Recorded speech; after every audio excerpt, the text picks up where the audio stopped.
in, and it's how to create a favorites bar of the tools you use all the time. So you can see at the top here, I have 1, 2, 3, 4, 5, 6, 7, 8, 9, 10, 11, 12, 13, 14, 15, 16, 17, 18, 19. Okay, I have a bar with 19 of my favorite tools on, which saves me having to go into the menu on the left, finding the tool I want, and then applying it each time.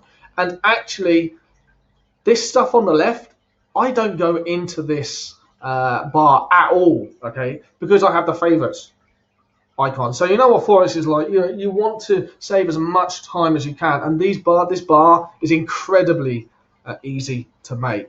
Okay, so you'll notice down in the bottom left, okay, there's a star. Okay, so it says show favorite drawings toolbar. Okay, and you can set that off and on. So make sure that's selected on. Okay, and as long as that's selected on, it's going to be very, very simple for you to do this. All you have to do to create this toolbar, okay, is go into the tools that you want to put on your toolbar, okay, and then there's a little star on the right hand side, okay, to click, deselect, okay, select, deselect, select, deselect. Very, very simple to do. Okay, and as soon as it's there, you don't have to save anything, it just automatically saves, and you have all your favorite tools here. So as a price action trader, the tools I have on my toolbar, okay, is an arrow, okay, is a Fibonacci, okay, custom made Fibonacci, trend line, a pitchfork, doesn't, very, very rarely gets used, a square box, okay, a rectangle box, a parallel channel, okay, a circle to highlight stuff to the guys in the group, okay, a long horizontal line, a triangle, okay, the paint, okay, again to show stuff people in the group, okay, a buy-in position indicator, a sell-in position indicator, another parallel channel, don't really use this one because it bugs out, okay, fib time zone, text for the group, horizontal ray, head and shoulders tool,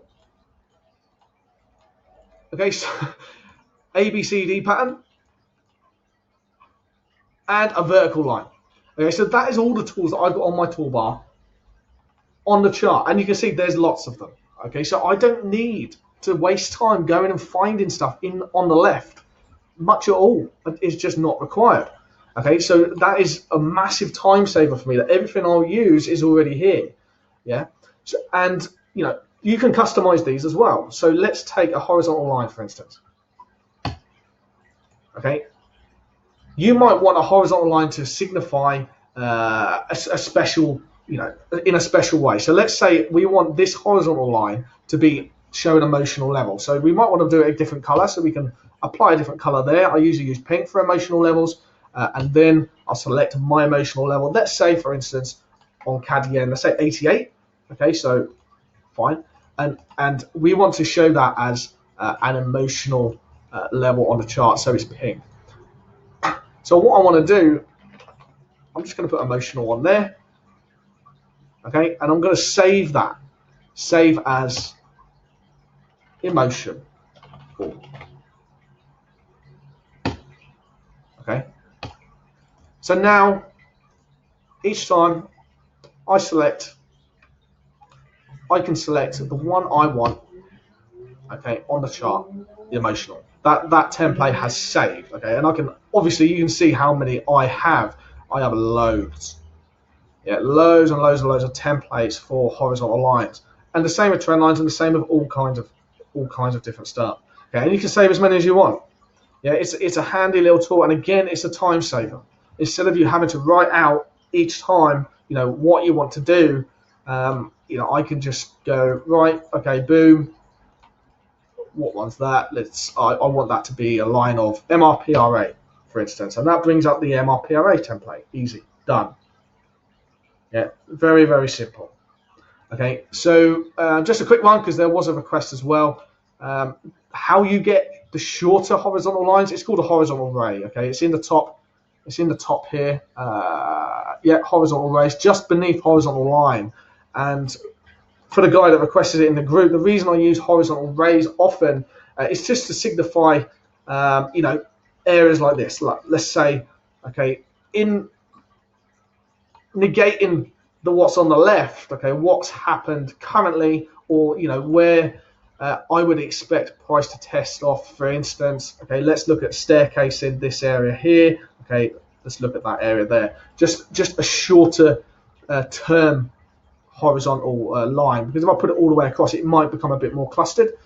Whereas if I just have it there, it's a bit more self-explanatory, and I'll say, okay, right, there's my selling side, there's my buying side. Okay, it keeps it very, very, very, very straightforward.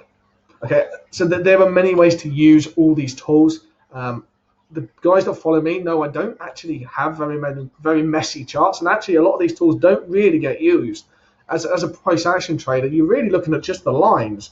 I mean, the trend line, in the horizontal line are the big ones, and then obviously the horizontal raise that I use as well, and the triangles and the boxes. Okay, the boxes I use for supply and demand areas, yeah, and they're color coded using templates, and then the boxes I'm using to highlight areas of rejection and consolidation and whatnot. And that's pretty much it. Pretty much it. So you can take away so much, of your time that's being wasted looking for tools and then setting up each line as each time is like, oh, let's write support here, let's write resistance here, let's write emotional level here, whatever. Okay, use the favorites bar and then save, okay, your whatever you want it to be as a template, yeah, for the easy reference next time. Okay, so yeah, hopefully that explains that. Thank you very much.